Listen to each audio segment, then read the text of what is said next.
નમસ્કાર. આજે આપણે ગીતા વિશે ચર્ચા કરીને સમજશું કે ગીતા શું છે.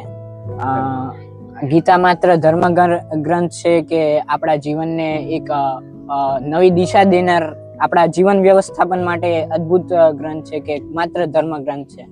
તો આપણે જાણીએ તો શું લાગે છે આપણે કે ગીતા માત્ર ધર્મ ગ્રંથ છે કે આપણા જીવનને કંઈક? જો વિશ્વભાઈ, એમાં એવું છે કે મારી જ્યાં સુધી વિવેક બુદ્ધિ પહોંચે ને કે ગીતા કોઈ એક ધર્મ માટે નથી. અને ગીતા જે ઘણા માનતા હોય કે ધાર્મિક ગ્રંથ છે કે જેને વૃદ્ધો વયોવૃદ્ધો જે હોય તે એના અંતકાળની અંદર એની પૂજા વ્યવસ્થા કરે અને તેમનું વાંચન કરે, તો એવું નથી. ગીતા જે છે ને એ સૌથી એમ કહેવાય ને કે લાઈફ મેનેજમેન્ટ કોર્સ છે. જ્યારે આપણે લાઈફ જીવન શરૂ કરીએ ને ત્યારે તેનું જો પઠન અને વાંચન કરીએ ને તો આપણી જે આવનારી આપણી જિંદગી છે ને એ બહુ ખૂબ સારી રીતે આપણે પસાર કરી શકીએ. ગીતામાં ભગવાને જે અર્જુને કીધું છે, આપણને દિનેશભાઈએ કીધું કે એ અર્જુનને નથી કીધી ગીતા, એ આપણને ભગવાન આપણને કહે છે એ રીતને. એટલે આપણા જીવન માટે બહુ જ ઉપયોગી છે. ભગવાને જે પ્રમાણે અર્જુનને કીધું કે તું નિમિત્ત છે, કે જે કુરુક્ષેત્રના મેદાનની અંદર આ બધા હત્યા કરી હણ્યા બધાને, તો ત્યારે અર્જુનને એવો પ્રશ્ન થયો કે હું જ કેમ? તો ત્યારે ભગવાને કીધું કે તું નિમિત્ત માત્ર છે. તો મારા મત અનુસાર કે જે એમાં તો અર્જુન નિમિત્ત હતો જ, પણ આપણા બધાને જે જીવન આવો જીવન ગ્રંથ આપવા માટે જે હતો એમાં અર્જુન એક નિમિત્ત માત્ર હતો.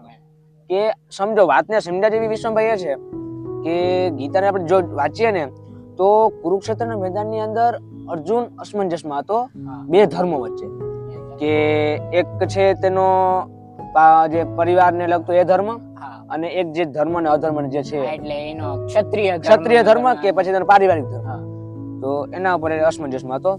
અને વિચાર કરો કે ગીતાની અંદર જીવનની બધી વસ્તુ આવે, કે જીવન શું ખાવું, શું પહેરવું, તમે એટલું વિચાર કરી શકો. કુરુક્ષેત્રના મેદાનની અંદર અર્જુનને આ પ્રશ્ન કરવાની શું એવું હશે? પણ હા, એક આપણે એના માધ્યમથી આપણે બધાને સંદેશો પહોંચાડવા માટે અર્જુન એક નિમિત્ત માત્ર હતો કે જેનાથી આ અમૂલ્ય તત્વજ્ઞાન છે આપણી સમક્ષ પહોંચી શકે. જો અર્જુન નિમિત્ત ના બન્યો હોત તો કોઈક બીજા થ્રુ તો ગીતા આપણી પાસે ગમે તેમ કરીને આવી ગઈ. જેમ કે આજના યુવાનોમાં જોઈએ, અર્જુનમાં ને યુવાનોમાં ઘણી સિમિલારિટી હોય છે કે ભાઈ પરિવાર સામે ઉભો હોય તો આપણે આ નિર્ણય લેવો કે ના લેવો. અર્જુનનું જેમ ગાંડી હાથમાંથી છૂટતું હતું, વળી જતો, એ રીતે આજના યુવાનોમાં જોવા મળે છે કે કરિયર રિલેટેડ મારે આ ફિલ્ડમાં જવું છે તો હું પપ્પા ના પાડે છે તો હું શું કરું એમ. તો એમાં પછી વિવેક બુદ્ધિ થી યુઝ કરી શકીએ આપણે. કાં તો તમે જો લાગણીશીલ હોય તો પપ્પાની વાત માનીને કરો. બાકી ગીતા આપણને એક રસ્તો કે જ છે કે ભાઈ જે તમને યોગ્ય લાગતું હોય, જે તમારો ધર્મ છે. અત્યારે આપણે વિદ્યાર્થી છીએ તો આપણો વિદ્યાર્થી ધર્મ. 100%. તો બીજું તો આપણે એમાં જોઈએ કે પહેલો જ આપણે શરૂઆત કરીએ, પહેલો શ્લોક અર્જુન વિષાદ યોગ, આપણે જે પહેલો જ યોગ. તો તેમાં કેવું છે કે જે પેલા ભગવાન અર્જુનને સાંભળે માત્ર, ને કહેવાય ને કે પહેલો શ્લોક આપણે સાંભળીએ કે ભાઈ શું છે કે ધર્મ ક્ષેત્રે કુરુક્ષેત્રે સમવેતા યુયુત્સવ મામકા પાંડવાશ્ચેમ કિમ કુરુત સંજય. કે આપણે જોઈ શકીએ કે જે આપણે વાંચીએ આગળ મહાભારતના હતા, એક ગીતાજી છે મહાભારતનો એક ભાગ છે. આપણે મહાભારત વાંચીએ તો તેમાં કે ભાઈ પાંડુ રાજા હતો, તેને શ્રાપ મળ્યો, પછી એ બધું એને આ બધું રાજપાટ છોડી દીધો, ત્યજી દીધો અને ધૃતરાષ્ટ્રને મળ્યો. તો એટલું એના પર આપણે અંદાજ એટલો લગાડી શકીએ કે ધૃતરાષ્ટ્રની અંદર જ આ ભાવના હતી કે મારા ને તારા, અને એના લીધે જ આ થયું. જો કદાચ પાંડુ રાજા જીવતા હોત ને કદાચ ધૃતરાષ્ટ્ર રાજા ન બને ને તો કદાચ જે એવડું યુદ્ધ થયું, એવડું મહાભારત રચાણું એ ન રચાય. પણ કહેવાય ને કે ભગવાનની એક લીલા હોય કે આવો મહાન સંદેશ આપણી સુધી પહોંચાડવા માટે આ એક કે ને કે લીલા રચ્યું કે જાણી જોઈને કે આપણે મોટું યુદ્ધ ઊભું થઈ ગયું. આજની જે માનવ જાત છે એને આ અમૂલ્ય તત્વજ્ઞાન કે ભવિષ્યનું જીવન કઈ રીતે પસાર કરવું એનું એક શીખ મળે એમ.